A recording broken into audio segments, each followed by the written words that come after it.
To the doubt you have asked regarding primary and secondary free radical and about its valency and anti-Markovnikov orientation, first thing we will try is to understand what are these free radicals. Free radicals are actually compound which have single lone pair of electrons present on it with 3 bonds. Likewise, we have seen for carbocations having positive charge with 3 bonds. And you need to remember these two compounds are electron deficient.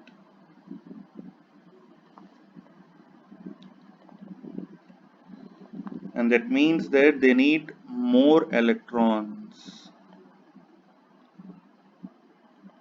If it has more suppliers of electrons, it will become more stable. These are the things you need to have in your mind. They are electron deficient. They will have 3 bonds with or 3 bonds attached with positive charge. It's carbocation. If it has 3 bonds with single lone pair of electron, it is free radical.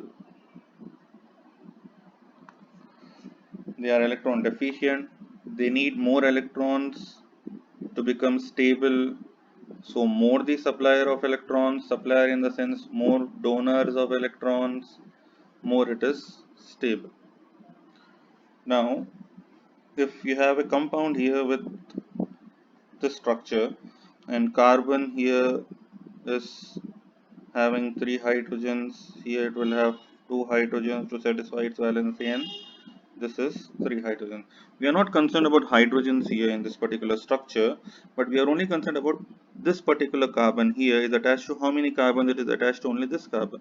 So this carbon attached to only one carbon is supposed to be primary carbon. If this particular carbon is attached to this 2 carbon, then this is secondary carbon. This particular carbon is attached to only this one carbon, then it is also primary carbon. So primary, secondary and primary carbon. So primary carbon or secondary carbon, tertiary carbon is designated depending upon how many carbons it is attached to. If you have this example here, 1, 2, 3 carbons. This is your structure. This carbon is primary.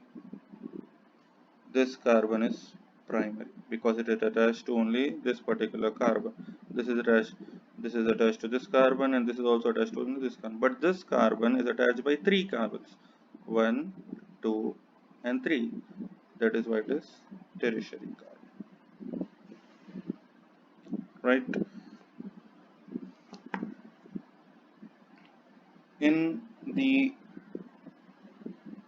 doubt we have asked for anti-Markovnikov orientation, the second step, I believe, third step is that the Br or bromine free radical reacts with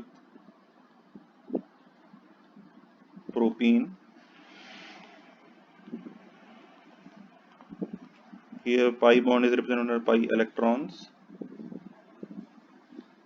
What we get is, if a bromine free radical has two options of going to either this carbon or if this carbon, if it's decided to go to this carbon now, one Pishuk arrow, one pi bond transferred here, one goes here, we get CH3, CH, CH2 with one single electron.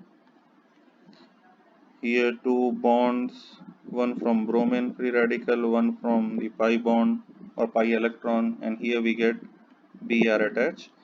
And I will join here that because 2 electrons will form a bond.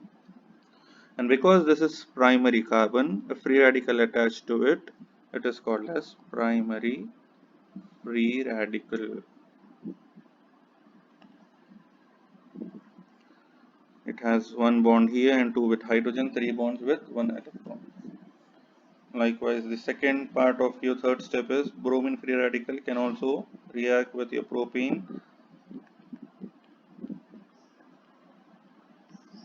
where if it decides to go to this carbon, this will transfer here, this comes here, we'll get CH3, CH, one single electron CH, sorry, it is CH2, CH2 be here, because this is having how many bonds? One here, two here, and third one with this hydrogen. Three bonds with one electron, lone pair of electron. It is secondary free radical because it is present on secondary carbon.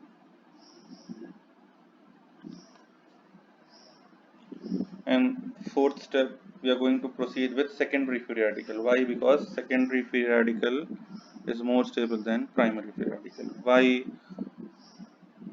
Because secondary carbon has electron donating groups. These are electron donating groups.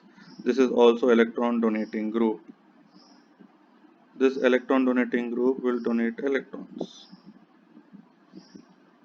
Here, because it is only attached to one electron donating group, which is this one,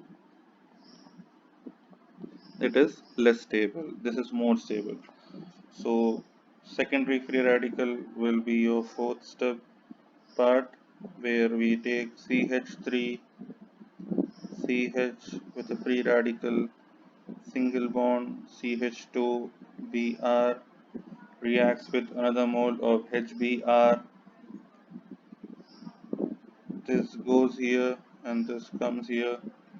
We get CH3 CH, two bonds and H with CH2 Br. I can join this two electrons now, plus bromine free radical. This is what you need to understand. If you still have any doubt, please ask me once again. Thank you.